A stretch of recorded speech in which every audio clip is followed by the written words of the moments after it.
Ask the Podcast Coach for March 10th, 2018. Let's get ready to podcast. There it is. It's that fun-filled music that means the band's back together, man. It's Saturday. It's time for Ask the Podcast Coach, where you get your podcast questions answered live. I'm your host, Dave Jackson from the School of Podcasting.com, where it's a balmy 28 degrees. Joining me right over there is the one and only Jim Cullison from theaverageguy.tv. How's it going, buddy? Good, Dave. Happy Saturday morning. It's been a while, I think, since I said that. Happy Saturday morning to you. Good to be back.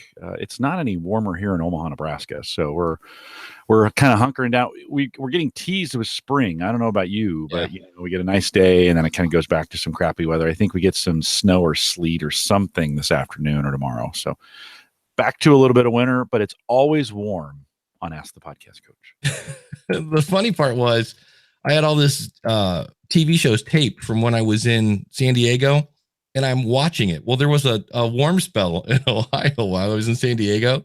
So I'm watching it like, This Is Us from 2 weeks ago. And it's like, balmy 50 degrees tomorrow. And I'm like, cool. And I go outside, it's like blizzard. And I'm like, okay, that's not fair. And I was like, oh, that's because that's from 2 weeks Never ago. trust the weather on a recorded program. You should know that. I should have figured that out.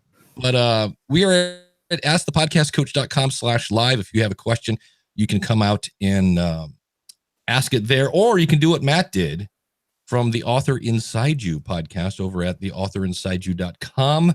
He just went to askthepodcastcoach.com/join and jumped on in. So Matt, how's it going, buddy? It's going great. Thanks for having me.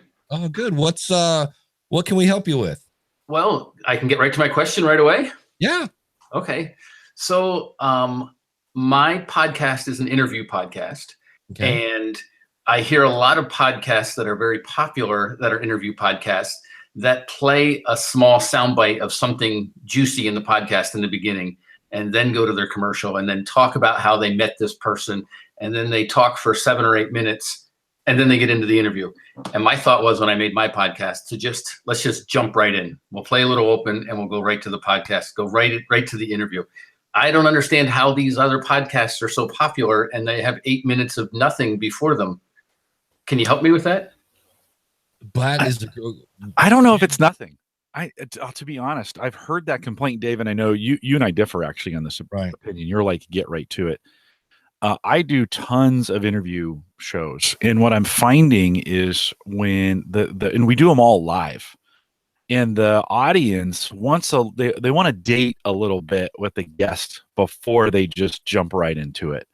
And so for some of that chit chat, now it totally depends on what the chit chat is and whether it's related. So I'm trying to paint with a big wide brush here at this point, but I do find that I find it's more successful if you ease the guest into the conversation. Now, if you're just talking about nothing or it's not related, I mean, again, it's really hard to say what's great and what's not, but I'm a little more of a fan, and I've had good success in my podcast of not really getting to the meat and potatoes till about 4 or 5 minutes in and letting the guest kind of warm up. The other thing it does is, I think if your guest's not ready, if you haven't prepped your guest and you go right to it, it takes them 2 or 3 minutes to get warmed up. And so if their best content is loaded in that 2 or 3 minutes that are not very good, you might have missed out on an opportunity. So Dave, you can respond to that a little bit. I'm not for like conversation that's opposite of what they're talking about, but I do like a little foreplay in my interview before we kick off. Dave? I do what Jim is talking about. I just don't put it in the podcast. That's what I do. Like, I'll talk, hey, what's going on? And blah, blah, blah. I kind of warm them up. And then I'll say something like, hey guys, welcome to the show. And they'll be like, thanks for having me. And then I'll ask a fluff question, and then we'll da-da-da. And then later I'll be like, and then I'll start to get to the meat and potatoes. That fluff stuff just goes, okay. And thank you for doing your job of warming up the guest. Bam, right to that. The other question I would ask is, how do you know they're more popular? Me? Yeah.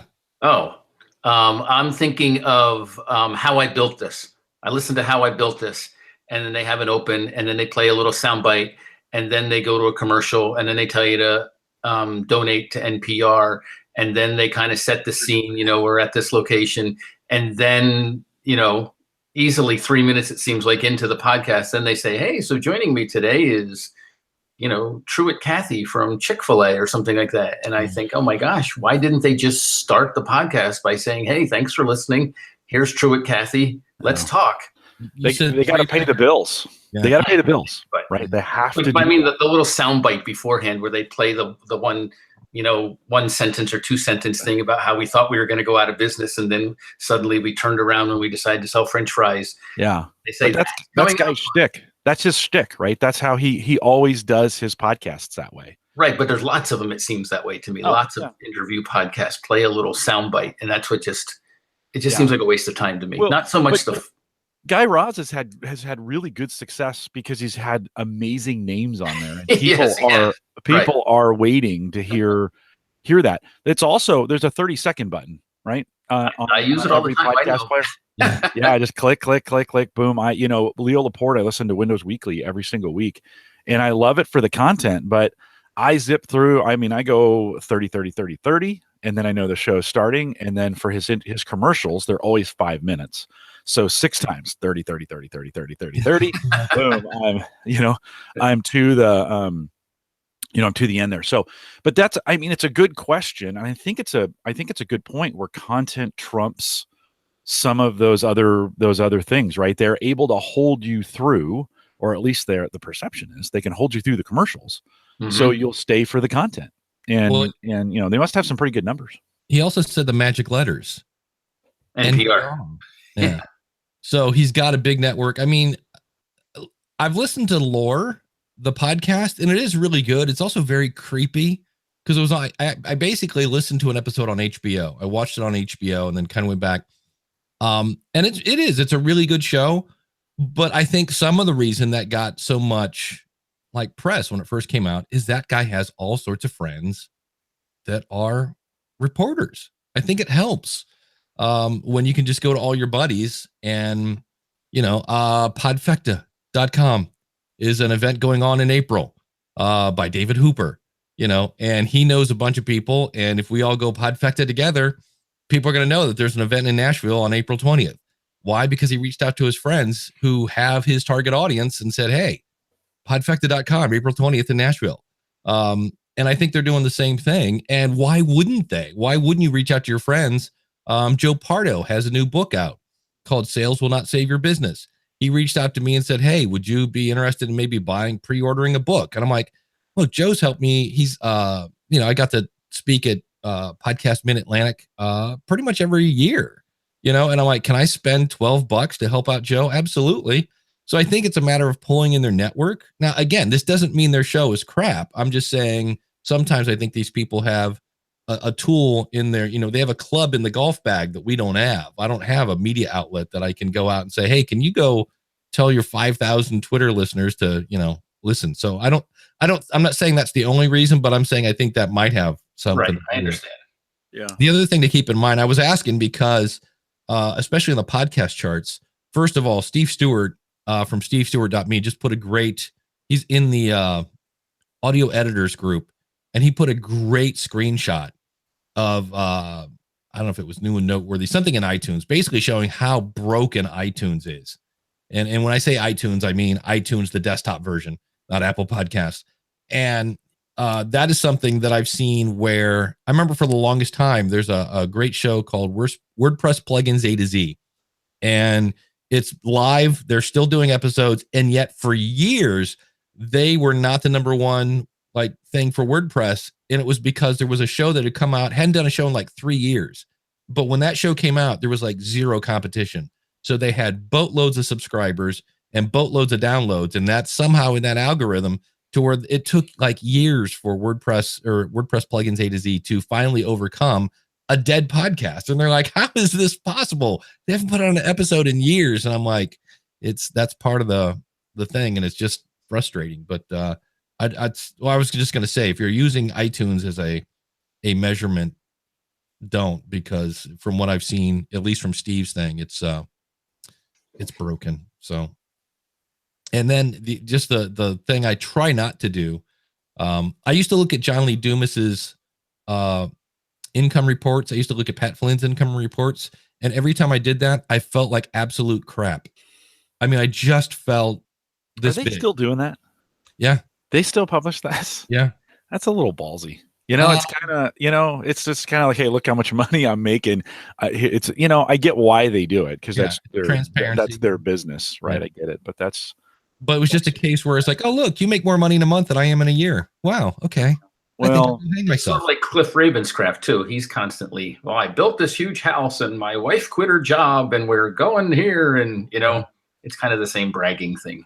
Yeah. It's built on them. They've been successful. It's such a difficult balance, that success and being able to talk about it, but not flaunting it. And, everybody has a different opinion on how that works. And, I don't know, but to get back to your original question, I really do think this is an area where this is the freedom of podcasting, is that if you listen to it and you don't like the chit chat in the beginning, turn it off. And if you do, leave it on.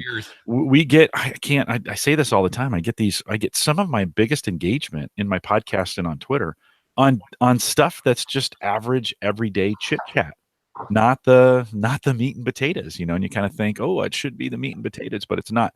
We are social creatures. And I think we like kind of that normality or that chit chat or the weather or what I had for dinner last night. Those things get pretty popular. So I would be a little hesitant if that's your stick, if that's what you do, of just eliminating it because it needs to be eliminated.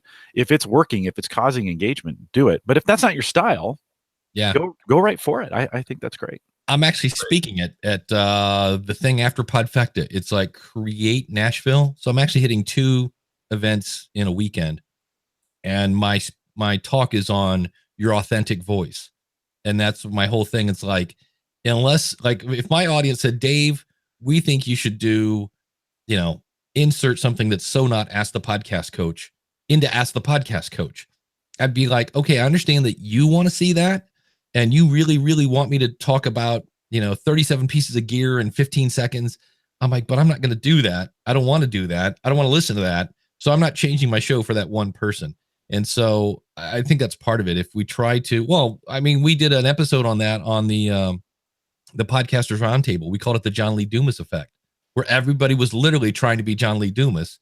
And it doesn't work because, you're not John Lee Dumas and you don't have his runway and you don't have his talent and his dedication. So don't try to change your show just to be like somebody else's. And it is kind of odd. I've always. Yeah, we lost Dave. Yeah, we lost Dave. Hold on, Dave. We lost you. That remember went last time where it just kind of went. Hey, any other thoughts on while we're getting Dave back? Any other thoughts or questions? Any other comments? Feedback, comments.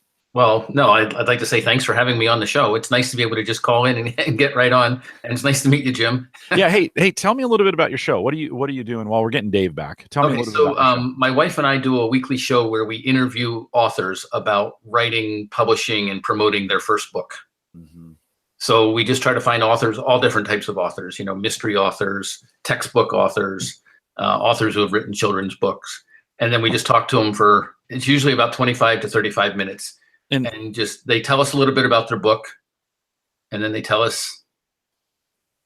Keep going. Sorry. I'm communicating with Dave without communicating with you. Yeah. So we see you, Dave, but we can't hear you. Yeah. Can you hear me now? Oh, we can hear you now. Okay, yeah. Just like a commercial. So interview authors. Yeah. So that's it. And so we've been doing it for a little over a year. We have 55 episodes and we start off with a pre-recorded, this is the podcast. This is the Author Inside You podcast with your hosts. And then we come on, we say hello, and we say, here's who's joining us. They've written this book and here's where they live and here's their background. And then we go right into it and say, well, tell us a little bit about your book. Yeah. And then we let them talk for, like a minute or two about their book because they got to plug their book. And right. That's your commercial, right? That allows you to have them on. So at least they're talking about right. I mean, they want to push their book and and then we ask them where it's available and how people can buy it too. It's not like it's just how you promote it or whatever. And then you go pretty much how to at that point, or is it just kind of how they were successful? Is that kind of we sort of asked them what the process was to write their book. How did they write it? Did they hire an author? Did they have friends read the book? And then when it came time to publish, did they look for publishers? Did they write query letters, or did they just go right to CreateSpace? Most people just seem to go right to CreateSpace. Mm-hmm. But there are people who really believe in authors. And then there's some people who have publicists who help them promote their books. So we talk about that. And then we talk about what they use for social media. Yep. One lady who we interviewed wrote novels, and she makes Pinterest accounts for each of the major characters in her series of novels. Yeah. And so then when you read about the Studley guy, you go on his Pinterest and you see the Corvette that he likes and the new jeans that he's going to buy. And so it's an interesting way of using social media. So that was something interesting. I've heard of books where the characters in the books have their own Twitter accounts. Yeah. And they're tweeting throughout, That's a lot of work. On the book style. No, it's a ton of work. What kind of feedback do you get from your audience when you normally hear from them? What do they appreciate the most about what you do? We don't really get that much feedback. I'm sorry to say, just to be honest. But I mean, people say nice things. Oh, it was a good interview, or thanks for having us on, or I enjoy your podcast. There'll be something very vague like that. Yeah. What do you think your numbers? What if you're willing to share? What do you think? Oh, sure. So that's embarrassing, but usually I would say a month out we have on Libsyn we usually have around 90, and that's just 90, no comma after that. No. And then on Spotify there are some episodes that really spike up. Like we've had over 100 listens on Spotify on some episodes, and some of them mostly they get about 30 after a month out. So we're less than 150 per episode. It's a pretty tight niche, don't you think, Dave? I mean, authors. Yeah, a little bit, yeah, because it's authors that we're hoping listen to stuff. Well, it's to motivate people to write their book, because everybody wants to write a book. Yeah. Almost. Well, that was going to be my question. People want to write a book. What was the why of your podcast? Why did you start it? So my wife wrote a children's book, and she didn't publish it, and so I like listening to podcasts. And both our kids went to college, so we're empty nesters. So I said we should do a podcast, and she agreed. So then I jumped on it. And so the idea is to help my wife get motivated to finally publish her book, or to find someone to draw the pictures for her kid's book. And awesome. So that was going to be my second question. How will you know when this show is successful? And your answer would be when my wife publishes her book. Right. And so she has worked on it a little bit, but she really hasn't taken any big steps towards it. All right. Yeah. That's cool. I like that idea. Right. But then what happens if she does publish it? Then what do we do? Right. Yeah, you keep going if you want to. Right? Yeah, I know. And you said 55 episodes. So have you been going a year or 2 years, or how often 1 year. you publish? Yeah, 1 year. So you're weekly. Correct. That's correct. But over Christmas, we skipped a week here and a week there. And you should have. Yeah. No, that's a good idea. You got to take some time off, get away. It's just hard, and everything is going on, and you're like, I don't really have time to sit down and figure out some show notes or whatever. So I was wondering, that's funny that you thought that it was too niche. I'm thinking that maybe it's not niche enough. If you're thinking about writing a book, and then you tune in and you're thinking about writing a young children's book or a young adult book, they call them, right? For like a teenager or a preteen. And then you hear someone talking about writing a novel, you might be like, oh, that's not real. Or, I'm writing a historical novel versus nonfiction kind of thing. A self-help book or something. I'm afraid that we might just turn off some people by the topics of people's books. No, I might say, well, that's nothing related to what I have to do. If you're talking the mechanics of it, I wouldn't think so. Have you done any other interviews where you've been on, especially like entrepreneurial podcasts, talking about, because these entrepreneurs all want to write books for whatever reason. They think that the book is the golden egg, and it's valuable, but they're right. We've had people on who've talked about writing a book just to use it as a business card, and they think it's for $5 you hand out everything in a book, and people are very impressed with it. And so there are people who do that, but have we been guests on shows? No, we haven't. Have you tried? No, it's a little intimidating. No, right on. But you know what? There's a whole bunch of entrepreneur podcasts that are looking for guests. Right. And if you pitch it right, as you're kind of the book author, helping people to get started, right. We got all kinds of podcasts.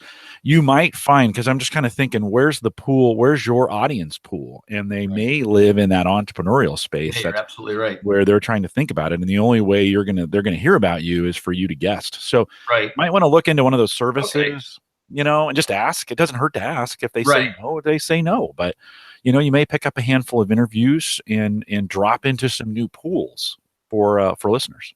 Right. Yeah. Good idea. I think Andy has podcast guests with an S, I think, .com is a free service. It's a great service. Have you seen that before? That they send an email out weekly with So I've subscribed to Radio Guests or something like that, I think it's called. This is much better. That one, all that guy does is try to get you to sign up for his not free service. He does, but he'll let you write something and he'll send it out free. So I've gotten a lot of people writing to me saying that they want to be a guest on my show, which is what I was after. Oh, cool. Good. Hey, if it works, that's all that matters. I'm trying to find the other one. Yeah, me too. It must be podcast single guest. So we really like to have guests on who have just written their first book and not somebody who's written 10 books, because the person who's written 10 books certainly doesn't have the same experience as somebody who's just wrote their first one and they're trying to sell it.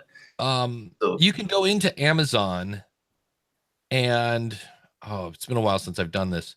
You go into Amazon and there's like new releases, and I think it's at the bottom somewhere on that page of new releases. Like you can even drill down to category, and somewhere on that page there's a button for an RSS feed, and so you could throw that into something like Feedly, and then instead of having to check all the time what are the new releases, you can actually just go to Feedly and it'll say because I have that set up for new diet and fitness books. So if I see something that catches my eye, I'm like, that might be a good guest for my Logical Weight Loss show. But podcastguests.com. Yeah. Okay. Yeah. Singular and then plural. Yep. Because podcast. I'll give him credit. The guy that we're talking about, his competition, bought podcastsguests.com and it forwards to his service. And I'm like, that's sneaky, but effective. Yeah. It's the way it works, but give that a try. I think you said podcast singular or plural? Singular. Singular. Oh, okay. And then singular podcast and then guests. Yeah. Yeah, give that a try. You might. Okay. It'll take a little while, right? It's going to take you a couple months to get out there. Don't give up. Don't do it for 2 weeks and then give up because you have nobody saying yes. Right. Knock down a few doors. Once you get one, then you can pick up a little bit of momentum. But if you can come up with that compelling pitch to them that says, hey, my podcast's about this and this is why it matters to entrepreneurs, and I think it does because they're all trying to write books, right? Once you've got that pitch, I think you could probably get on a dozen of those things. There's a bunch of them out there of these guys who are dying to have guests, and you might be able to sneak in there. And they have audiences like yours. They're in the dozens or hundreds. I use that term lightly or loosely, and I'm sure we've had hundreds of listeners. They just don't keep coming back, right? but that's, I think, and I've said this a bunch here on the show, but I think there's a magic about where you're at right now with 100, where you're getting 100 downloads, and the fact that, and you said you're not getting much feedback. If you're not inviting that feedback, and you probably are, but work really hard if you do get, if you do get somebody to respond to you or you get a conversation going, work really hard to kindle that fire, because as you get bigger, you have less opportunities to go one-on-one with your audience. Mm-hmm. And right now you're in a sweet spot. So don't underestimate that. There may be an opportunity to build a community of 2 or 3 or 5 champions of your listeners. You probably have a bunch. You probably have that many that listen every single week. They're kind of addicted to it, kind of deal. If you can find them and engage them in the community, you still have time to be able to do those kinds of things. So I'd encourage you to try and track them down. If they ever send you an email, invite a conversation with them, as opposed to saying, oh, thanks for your feedback. Maybe you fire back a note that says, hey, I appreciated that you appreciated the show, but what about it did you appreciate? Your feedback is important, and see if you can dig out. If you can dig, just don't let that appreciation email die. See if you can. I understand. Yeah. Okay. So I thought of another question I could ask you guys. Yeah. All right. So Dave, I listened to your interviews with Glenn the Geek, and he's really big on, he talked a lot about finding a show within your niche and then becoming the official podcast of that trade show or whatever. Right. And so I found, there are a couple of authors and aspiring authors kind of shows that there might be, where publishers come and people come and push their books. How do I approach them So he said in one of your interviews, this was probably like a year ago or 6 months ago, he said something like he promises the big sponsors an interview or 10 minutes on his podcast. But I look at I found one book show and it had like 20 sponsors. Mm-hmm. So that seems like a lot of time to devote to. How do I tell them I'll just do it for some of your sponsors, or, you know, what's the proper way to approach somebody? It seems like a big thing that I want to approach the right way instead of just looking like some. Well, there are a couple of things. Some guy in Ohio with it. Yeah, you could say, well, number one, don't share your numbers until they ask them. Right. Yes. And then lots of people don't ask, right? A lot of people don't ask. And I would say I will contact all of your sponsors, because not all of them will understand what the heck a podcast is, and see what you get from that. Like, throw the nets out. Hey, I'm the official podcast of such and such and such. I would love to have you on my show and, you know, talk briefly about your service. Okay. And then see who emails back. That would be, I think, my first strategy, and then go from there. And then if you're like, I really wanted to talk to so-and-so and they didn't reply back, then go after that person. But, and then just, you know, if you get 20 people and they're all 2-3 minute interviews, you know, you can make them super quick. What do you do? Where do you do it? Why do I want to use their service? How much does it cost? See you buy. Right. You know, it doesn't have to be 20 minutes long. I see. Okay. But I guess my first question is, how do I go about approaching the show itself? Hi, I'm Matt from theauthorinsideyou.com. I've been podcasting for 2 years. I help aspiring authors write their first book, and I'm going to be I would like to attend your event. It looks really like my target audience would be there, but more than just attend, I would like to help because, again, explain things on, like, here's how you're going to benefit. Yeah, right. And I would like to help promote your event. If I could get a booth at your event, I would be happy to interview all your sponsors and all your speakers and promote you to my audience, because my audience is your audience. What do you think? Okay. Jim, any thoughts on that? I wouldn't say all. I love what you're saying. I wouldn't say all. I'll interview I'll interview a select number, maybe just say it that way, to leave yourself a gap. 20, if they have 20 interviews is a lot. I agree. That's half a year. Yeah. You know, one of the, you know, so there's 2 words I would use: bonus content. So this is bonus content. I'll create some bonus content for your conference. I actually do live. I do this for a conference here in town called Infotech. And during the conference, I'm bringing in their, it's their keynotes and session leaders, and we're interviewing them for 15 minutes. And then I make that content available back for the conference. I just give it to them when we're done. But I always pick up 3 or 4 really good guests. They're kind of like test interviews. Don't tell anybody that. But, you know, it's a little bit like trying these guys out, and the really good ones end up back on my show as guests on my show, right? So you can kind of work it in that way, using that kind of content. The other thing, the way to limit it is say, I've got 7 slots. Give me the email addresses to your vendors, and I'm going to take the first 7 that respond back. And in that email that you send to the vendors, say, hey, it's first come, first serve. The sooner you respond, the better chances you have of being on. Not all of them will want to be on. Sure. But then when you hit 7, you're like, and I've turned away guests before to say, sorry, we ran out of spaces. I didn't hear from you quick enough. That's okay. There, in almost all cases, I get disappointment, but it's not a bad thing. So that's kind of a way you could limit it, to say, I'll get the first 10 or I'll get the first 5 or whatever. Okay. And then you think, go to the show and actually do interviews there? Yeah, I would. Yeah, I've had great success with that.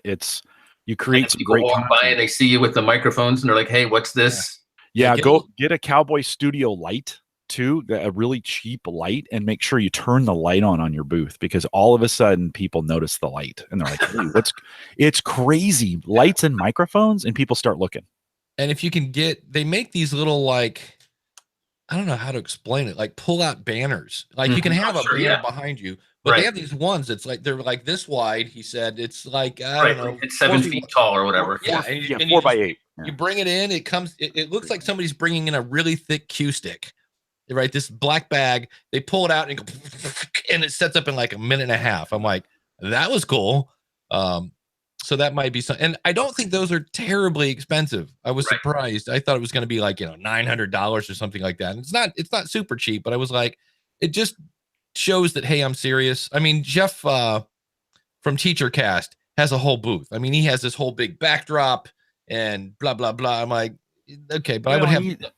Ease into it too. You know, you can try this. Don't do the banner maybe the first time, but go out and get a table tent banner that sits on the table between you and the guest, and just see how it goes. And have plenty of business cards, so that people that like, what is? Oh, it's a podcast I do, and then people think it's really cool to have a live podcast coming out of the conference. Okay. In real time, and you can broadcast it live like we're doing. You'll need to buy some bandwidth, right, from the conference. If you're going to buy anything, I would buy a hardwired connection in your booth so that you're getting really good bandwidth. But we use Google Hangouts, and we do this, and I've done as many as 18 of them in 2 days of these interviews. Yeah, 30. They're 20 minutes each, and then I get a 10-minute break to reset and put things together, and you can kind of set this up all in advance. But it's really, really cool when it works. And they've always invited me back. So the next year they're like, hey, you want to come? They even started giving us a discount on the booth because they liked what we were doing. And because it was bonus content for the conference, we kind of said, hey, we're creating some stuff for you. And so they gave us a half price booth. So, there's a great idea of if you've got something close. Mm-hmm. And the other thing you can do that's cheap is you can buy these like styrofoam squares that you can turn into mic flags, basically. Right. Sure. Because that always, I don't know why, but mic flags just make you look, well, number one, because nobody else has them. Like you see, like I can go, I was at a Social Media Marketing World. I saw a couple of people recording podcasts there, and I saw one person with a mic flag. It's just this little, and this is part of this week's School of Podcasting. Don't give it away, Dave. Don't give it away. I'm going to talk about icing. And the fact it's the little things that set you apart. So you can also wear your own t-shirt. Sure. Like that's a good way of, if you've got a shirt, or maybe you can have them, make one on Amazon or something. You can wear your own shirt, and that's not a bad way to advertise as well. I do that for Gallup. When I'm podcasting on behalf of Gallup, I've always got Gallup gear on. Mm-hmm. So it's a good way to do that. Does that help? Yeah, it does. So you think it's more valuable to be live right then, even though the people who are interested in the event are at the event, instead of doing an interview before or after the event and helping them promote the event or relive the event? Yeah, the value is not in the number of listens you're going to get in that live, or even people who are doing it live. It's the tension of live makes the interview better, I think. And you can say, we're live on YouTube right now, and people are like, oh, that's so cool, right? It's this cool factor. And again, don't underestimate. Use those as opportunities. Do a bunch of them. Do them short. Don't think it's going to be content for your show, but use them as a way to find new guests that then you'll invite back onto your program for the real thing. Right. I gotcha. But, it's an interview. Like it's a test interview. Yeah. I'm not positive you guys are going to be able to hear this, but I'm going to try this. He said hitting play. Can you hear that? No. Okay. No. Never mind. No. That was me interviewing Dan Miller from the floor. Yeah. And I literally just did the Bob Barker with a phone. Right. Yeah. I use two ATR 2100s, a little Lesis Multimix 4. And then because that's USB, it goes right into my laptop in a Logitech C920 on a little tripod and some lights. We're talking maybe $300-400 in gear that I'm going to reuse in other places. So it's not like it's only for the conference stuff. And you're in, and you got a table, and boom, you're off. We sit on either end of it like this, and I point the camera down, and we're in business. You can do that pretty easily. Okay. I was just thinking of audio interviews. I wasn't necessarily thinking of going live on. Even if it was just audio, it would look cool. I think it would be cool, right? Like have a little sign that's like, recording live right now, for the Author Inside You podcast. Sign up here to be on the list. And then I bought a cheap 24-inch monitor that we throw on the table, and so I come out and duplicate my screen, so it shows them in the setup. And again, even if you never use that video on the conference, all of a sudden you start gaining people start noticing your booth for sure. Right. And so it's all marketing. Everybody else's booth. It's 100%, maybe not. It's 99% marketing. right? That's what you're doing here is you're marketing your stuff. So milk it for as much as you can get. It's not the content you're making that matters. Don't tell them that because you're making them bonus content. But for you, you're trying to get your name out, meet some guests, get some credibility. And if you do it a couple times in a row, people start remembering like, oh, hey, yeah, you were here last year. Mm-hmm. And so you can start, you can kind of bank on that. Okay. Yeah. Give it a try. So this is what I remember Glenn talking about, like almost working for the event instead of paying to be at the event. Right. Yeah. If you can work that, that's awesome. Right. Yeah. Yeah. Oh, right on. That's basically it. It's a partnership. Mhm. They get exposure, you get a booth, you get access to people in your target audience. It's a win-win. If you can Right. get them to see that I'm going to give you more exposure, your event is going to look more hip because you have a podcast and other events don't. So Right. And then promoting the event to my audience before the event. right. Correct. Right. And then next year's event. Yeah. Throughout the year. All they can say is no. Right. Yeah. Right. That's You no know. problem. Yeah. Awesome, my friend. Okay. Well, thank you guys very much for talking to me. I think I'm gonna bug out. All right. But this Thanks has for been coming great. in. Good talking to you. Good All meeting right. Nice meeting you, Jim. you. Yeah, likewise. And Dave, Jim. see you at the next meetup. All right, buddy. All right. Jim, Thanks. that is the one and only Matt from, again, the authorinside.you.com. He's trying to figure out how to get out. There you Oh, go. there he is. He got it. That's the guy that got me on TV. Nice. Yeah. Nice. Eliquity wants to know, and I've learned how to say her name now. What lights are you using? Yes, Cowboy Studio lights are what I found to be. They're super cheap. They're under $100. Yeah. And if you do LED or LED lights, they're going to be 400 or above. So you're going to spend a little cash for those. But Cowboy Studio on Amazon, at least here in the United States, $75 gets you 2 lights. They're not very durable, so you need to take care of them. And when the stands fall over, the lights will break. Yeah, totally. Yeah. Although you can replace them now with LED lights that are way more durable than these fluorescents that come with it and the CFLs. But they're not very durable. You blow on them and they basically bend. So you need to be really, really careful with them. But you get what you pay for. The umbrellas are dynamite. That's what I'm using right now. The umbrellas just work great. They just diffuse. Good. Can you turn your camera around? I can't. No, it's mounted on a. Look at you all. Sorry. Here, mine look like this. This is what you basically have. Yeah. These big things here, and there's one there, and there's one over there. So, and there it is on the wall. That's right. That is my employee of the year on top of a bunch of garbage from 1993. That's hilarious. So super good.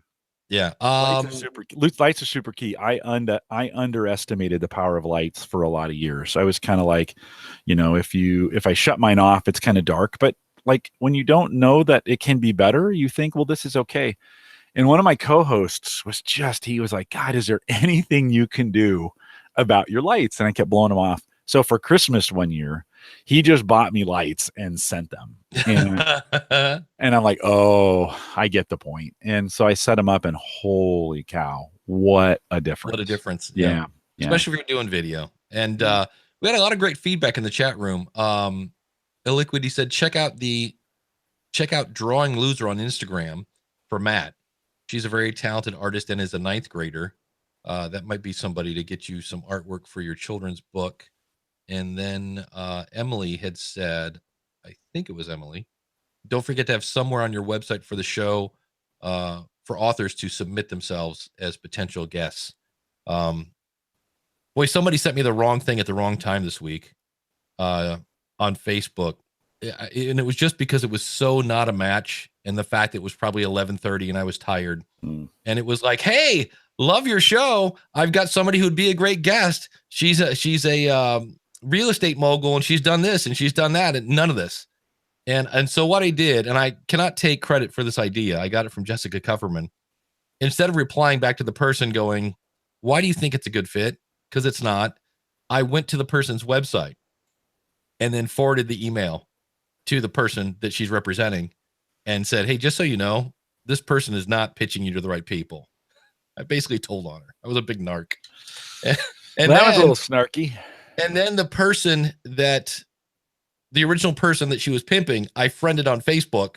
I mean, I basically did everything I could to make sure that person saw this person is not doing their job. Yeah. And then she asked, she's like, how do I get on guests? And I was like, that would be a tough one. If you're a real estate person, I'd say go on a real estate podcast.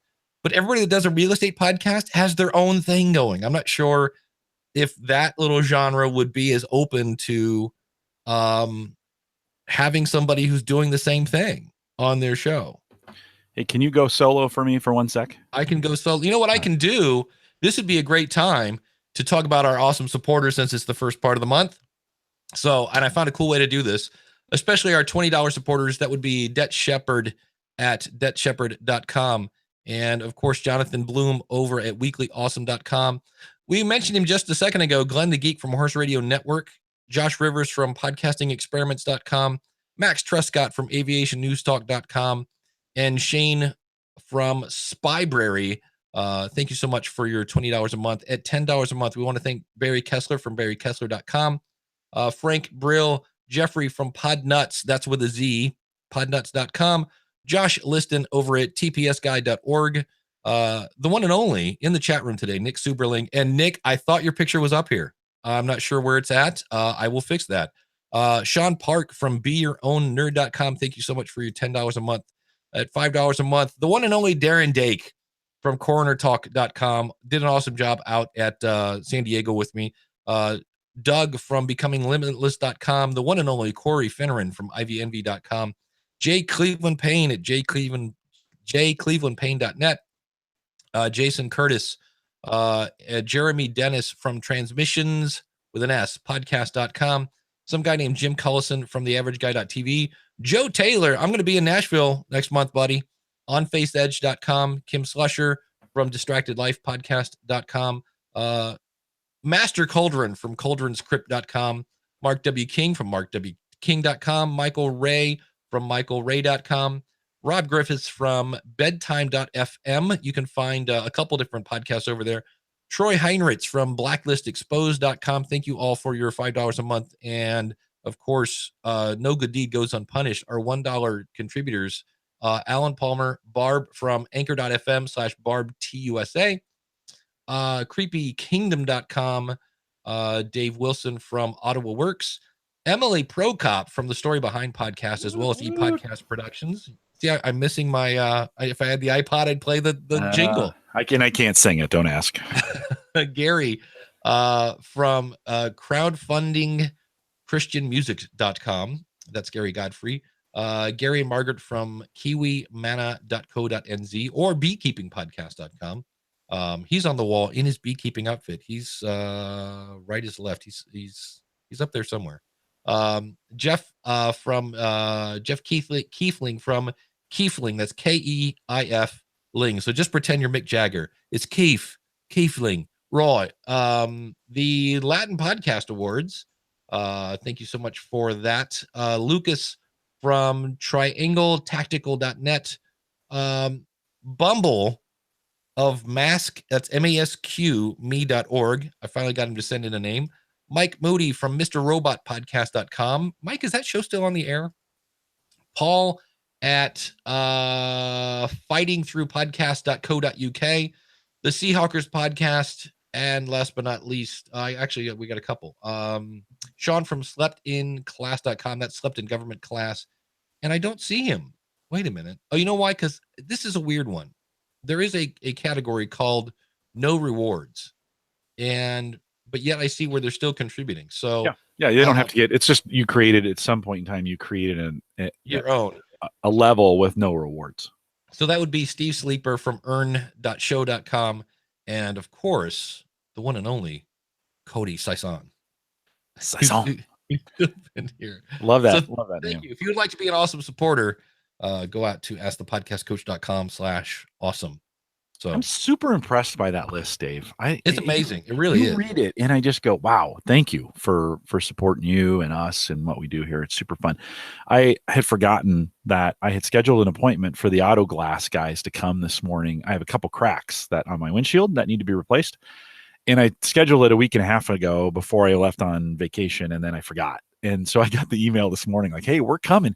I'm like, "Oh crap! Like, they can't come now." So I forgot to tell Sarah, so I had to run up there and tell her that the auto glass guys might be coming. So appreciate you letting me sneak out. Oh, we lost your audio again. What is that? What's doing that? That's there. You're back.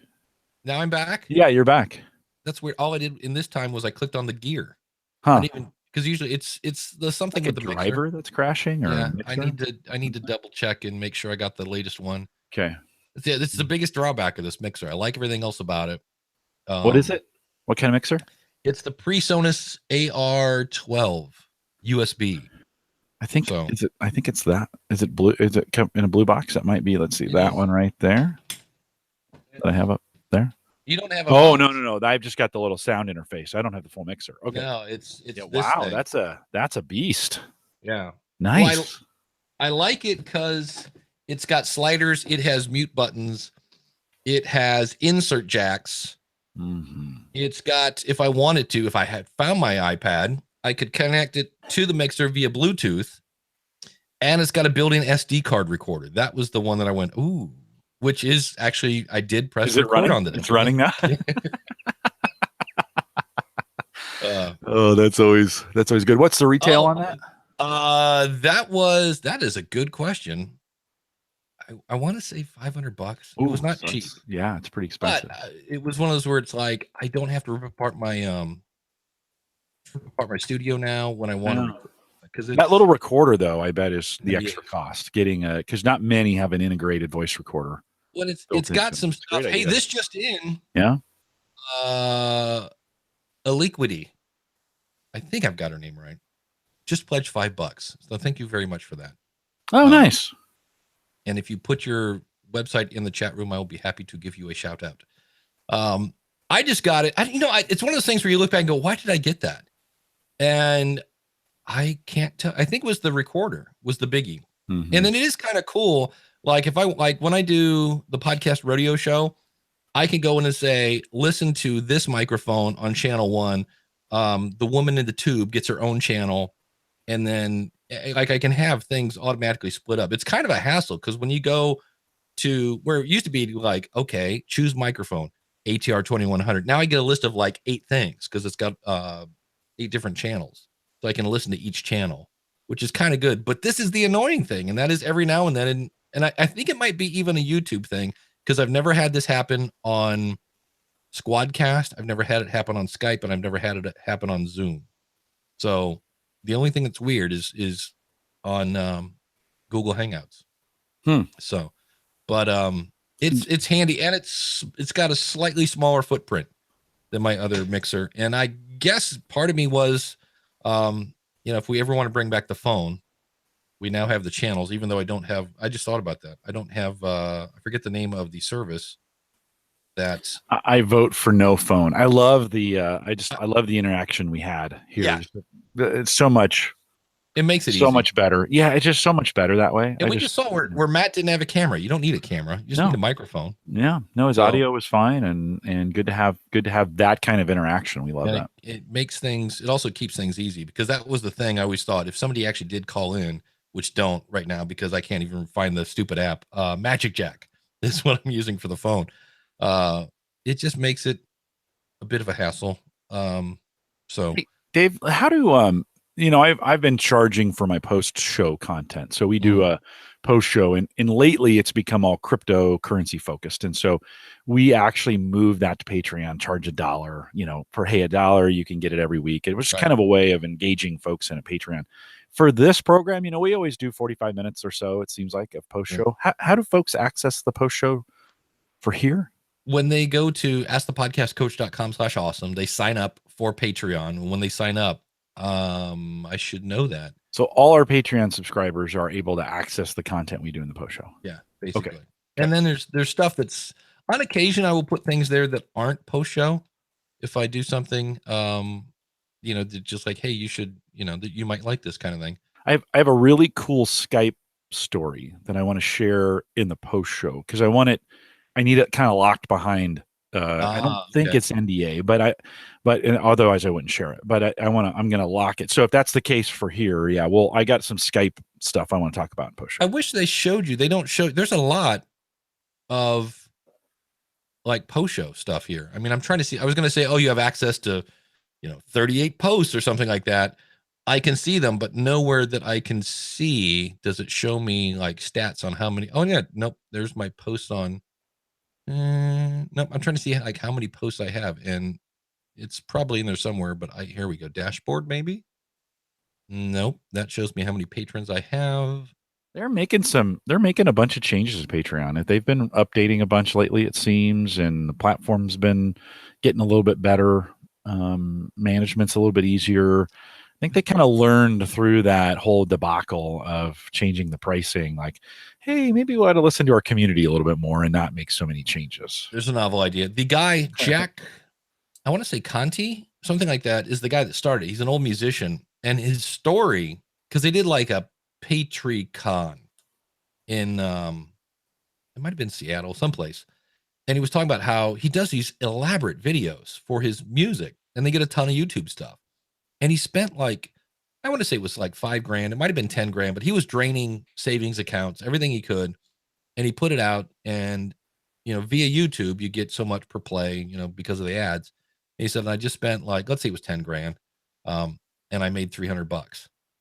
And I was like, there's got to be a better way. Yeah. There's got to be, and granted over time, he'll get more of that back, but it was just like, because he showed how he was, making these super elaborate sets. And of course you could say, well, don't make super elaborate sets, but if you want millions of downloads, that kind of thing. That was something that was interesting. That is a weird mindset. I got Libsyn. Rob had said, hey, we're looking for beta people for the new Amazon skill. And I'm like, oh, throw me in the ring, buddy. I'll jump in that pool real quick. And so we made one for the School of Podcasting. And he said, hey, Amazon wants to see a video. Can you make a video? And it is so different making a YouTube video for your Patreon people and your buddies and your friends. And when Amazon is going to watch it, that was a whole, now I've got images coming in and blah, blah, blah.